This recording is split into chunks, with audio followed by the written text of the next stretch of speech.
Hello and welcome once again to another episode here on my YouTube channel. If you're new to my channel, hello and welcome. My name is Becca. On this channel, basically, I talk about nursing, I do lifestyle videos, a little bit of me, fun and positive vibes, and I bring all of the juicy tips and tricks you need to know to clear migration doubts here in the UK. I explain the whys, the hows, the when, and the wheres on this channel. Well, in today's video, I'm going to be talking about 21 visa restrictions that you should know if you are on a tier 2 or tier 4 sponsorship, or if you're on any visa category that categorizes you as a resident in the UK and you do not have your indefinite leave to remain, or you do not have your British citizenship. This video is facilitated by the fact that of late or very recent, most people are losing their ability to continuously live and reside in the UK, or even losing their indefinite leave to remain and settlement. And this goes a long way to affect you and especially your dependents if they're already here with you in the United Kingdom. So I'm going to be explaining some things that you need to know if you're on tier 2 or tier 4 or any category of sponsorship that categorizes you as a resident in the UK. These things, when you do, can let you lose your indefinite leave to remain.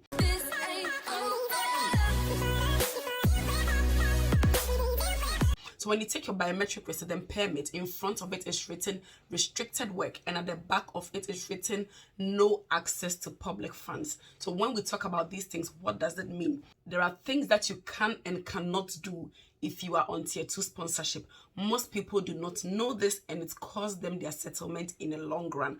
I remember when I was in Kent before I moved to London, there was this guy who was going to apply for his indefinite leave to remain. When he first came into the UK, he went for a party and he took a little bit of alcohol and he was driving. Unfortunately for him, he was stopped by the police and it went into the police record.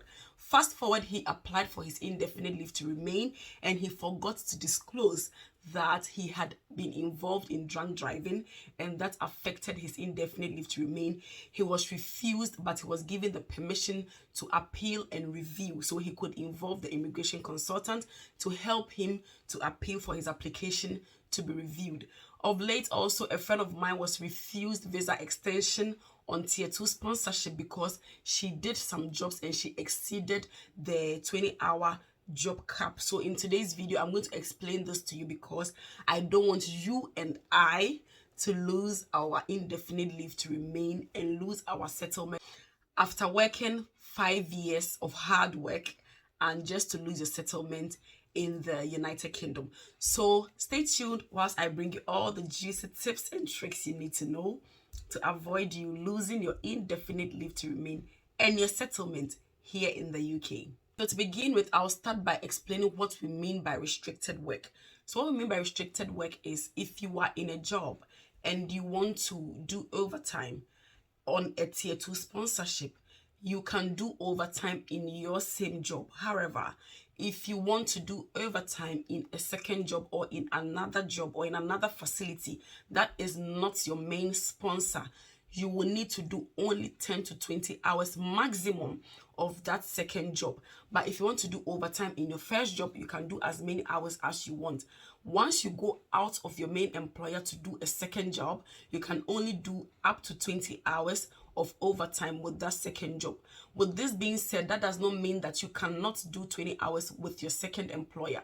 You can't do 20 hours with your second employer, but on the grounds that your second employer would also need to give you a certificate of sponsorship, and you will need to apply for a visa for that second job in addition to your first job.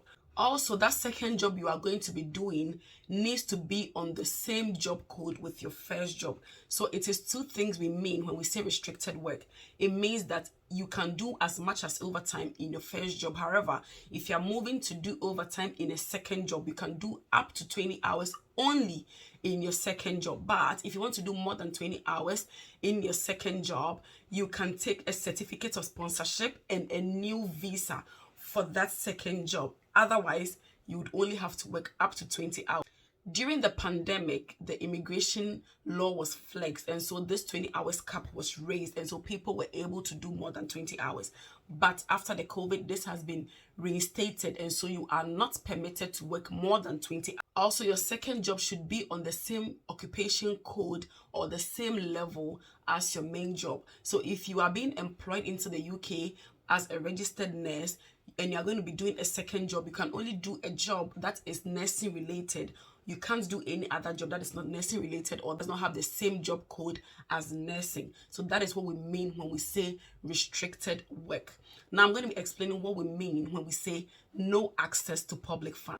So public funds do not include benefits that are based on national insurance. So benefits like pension or retirement, bereavement benefits like statutory maternity pay are not termed as public funds. So the following 18 things are termed as public funds. So before I go into this, if you are going to apply for any benefits and you are in doubt, you can just go onto the UKVI's website or gov.uk to read about what public funds mean, and I'll leave the link to this in my description box so that you can also do your further reading. If you are not sure, you can ask if this is public fund, or you can seek a second opinion before you go into this, because I know quite a couple of people who are taking public funds without even knowing that these things are public funds. And one thing about the United Kingdom is that because the system is flexible, they will give you everything at your disposal, but hey, you don't dare abuse the system, because in the long run it will go and come back against you. So whatever you are doing, please ask for clarification,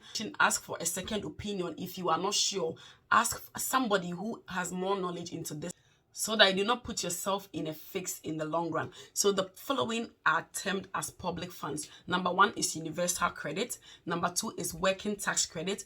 Number 3 is social fund payment. Number 4 is child benefit. Number 5 is housing benefit. Number 6 is council tax benefit. Number 7 is council tax reduction. So you know that with the council tax reduction, like sometimes they can say that, well, based on like your family size and everything, they can reduce your council tax for you. If you're on tier 2 sponsorship, you do not qualify or you are not eligible to take such reductions. Another thing is domestic rates relief, which applies to Northern Ireland. So if you're in Northern Ireland, domestic rate relief, you cannot take them because they are all categorized as public fund. The next thing is state pension credit. Okay, another thing is attendance allowance. Another thing is severe disability allowance. The next thing is personal independence payment. The next thing is carers allowance. So sometimes maybe you have somebody with a disability and you are helping to look after the person, or you are the main carer for the person. Some of them have some allowances that they take from the government, or some relief that they take from the government, because they will not be able to work as much as they were supposed to, and so they get some relief from the government. If you are on tier 2 sponsorship and you have a family member or a child who has a disability and you're taking care of that child, or you're looking after such people, you do not qualify for a relief or for an allowance. The next thing is disability living allowance. The next thing is allocation of local authority housing. So sometimes the local authority comes up with schemes that have subsidized housing that you can, rent, or you can even buy them, like council houses and so on and so forth. When you are on tier 2 sponsorship, you do not qualify for such housing schemes or for such housing benefits or for such housing reductions. The last but certainly not the least is local authority homelessness assistance. So there are some people that are in the UK, they are homeless, they don't have a place to live. So the local authorities sometimes come together to source housing for such people. If you're on tier 2 sponsorship, or if you're on a resident permit visa, you do not qualify for homelessness allowance. It means you have to sort and fix yourself as a resident of the UK. With this being said, guys, as I said, if you are not sure of anything, or if you are either claiming a benefit or you are about to claim a benefit, especially child benefit, you are not eligible to claim for such benefits. If you are in doubt, seek a second opinion or ask about or read for yourself. Otherwise, it can cost you your indefinite leave to remain. And one painful thing is that if you are a resident of the UK, whether you are here with your family or not, if you lose your indefinite leave to remain, and if you appeal and it is not reviewed for you, or if they don't grant you that settlement or that visa extension, unfortunately, you would have to leave the UK, because you will become an illegal migrant. So you don't want to do this. You don't want to risk your life and that of your family. so you want to do the right thing. With this being said, let me know in the comment section if you have any questions, if you have any contributions, if you have any additions. Let's learn from each other. Let's protect our indefinite leave to remain that is ahead of us. Let's not lose it. And if you have had any criminal record and you are going for your indefinite leave to remain, or if you are going for your visa extension, please try and disclose it. This way you are termed as an honest person and somebody who speaks the truth. But if you do not disclose it, you are seen as a dishonest person and somebody who does not speak the truth, and so you will not be a law-abiding citizen. With this also being said, if you're applying for your indefinite leave to remain, there is an exam that you need to write. I realize that some people do not know about this.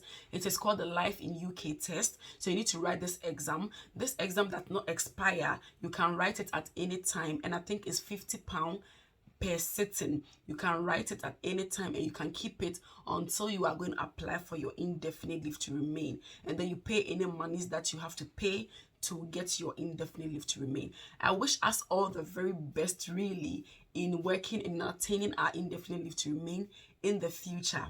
All the best. Let me know in the comment section what you guys think about this video. Until we meet again in my next video, guys, is bye.